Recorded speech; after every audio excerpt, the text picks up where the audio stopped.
My question is about crisis management and being the faces of your brands. How do you engage your agency partners or your PR or any other network partners in dealing with those crises, or do you tackle them head on, just using your voice as the CEO of your own enterprise to do that?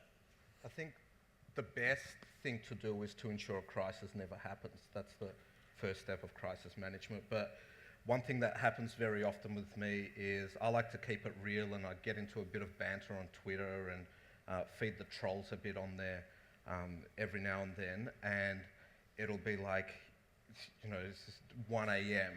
and my PR guy will call me and it's like, get off Twitter, log off now, finished, done. I was like, no, and it's like, I'm like, if anyone doesn't like what I'm saying, then I'm happy for them not to like what I'm saying. Good. But yeah, it happens pretty often, but it's all about being the face of the brand and out there in the open. And yeah, best crisis management is make sure the crisis doesn't happen. And if you keep it real, and we're in it because we have certain values and certain beliefs, and we stand by them 24 hours a day, so a crisis shouldn't happen. Janine, how's it work for you? I think at the end of the day, you do need a plan, but not a plan because you don't actually know where that crisis may come. So I think you certainly, everyone needs to know who actually is the one that talks about and what issue.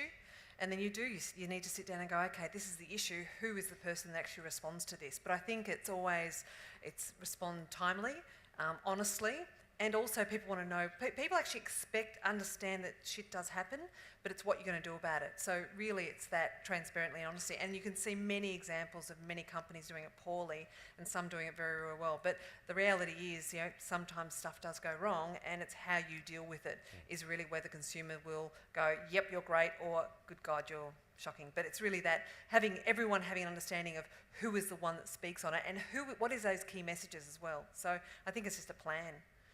John?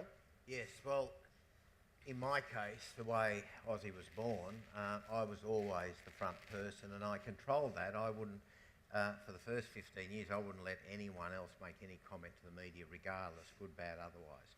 And, it's something that the way our brands evolve, that, you hear is Aussie John Simon or is John Simon Aussie? And so, that's a responsibility that, I shoulder, and I speak to the media every single day. They contact me direct. I've got a great PR team and marketing team, but 90% of calls come direct to me. They've got my mobile number. I took the view, which was the opposite to the banks, deal with the media, and and obviously it's worked in my favour because if they want a quick comment on something, they know at least they can get through to me. Regardless of what it's about, but I handle that. Touch wood, we haven't had too many crises in 21 and a half years. But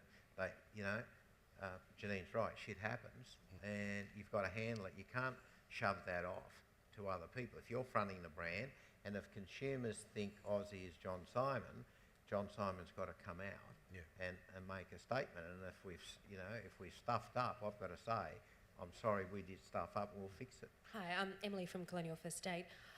You've all got successful businesses, and you said you're delivering what customers want, which is great.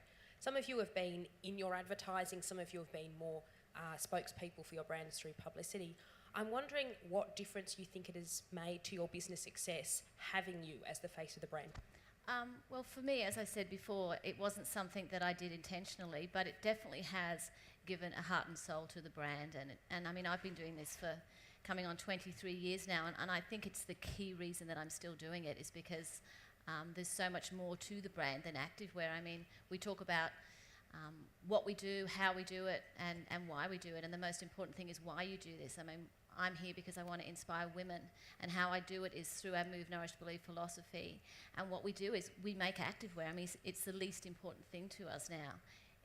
So being the face of the brand was accidental, but it's also led this business to be so much more, it's stronger, it has, as I said before, more heart and soul. Hi, Todd Wright from Three Sides of Marketing in Canberra. I've just got a question. What happens on sale day when the business gets sold? How do you value you being or leaving the business and selling it on to somebody else? How much would you put on the value of your face or you and the business on your balance sheet?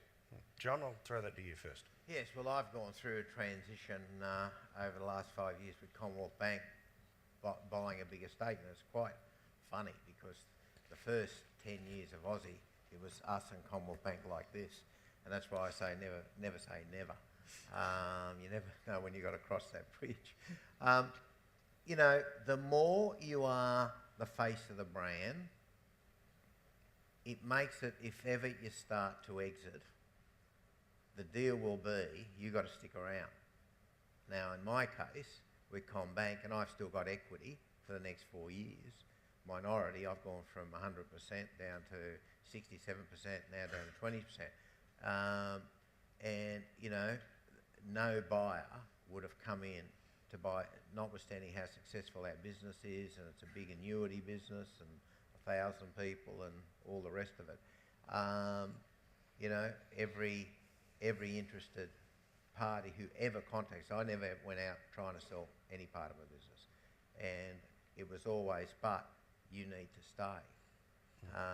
And you know, we've cut down on I remember about 6-7 years ago, I said, listen, pull me out of the marketing, you know, and that was part of the reason.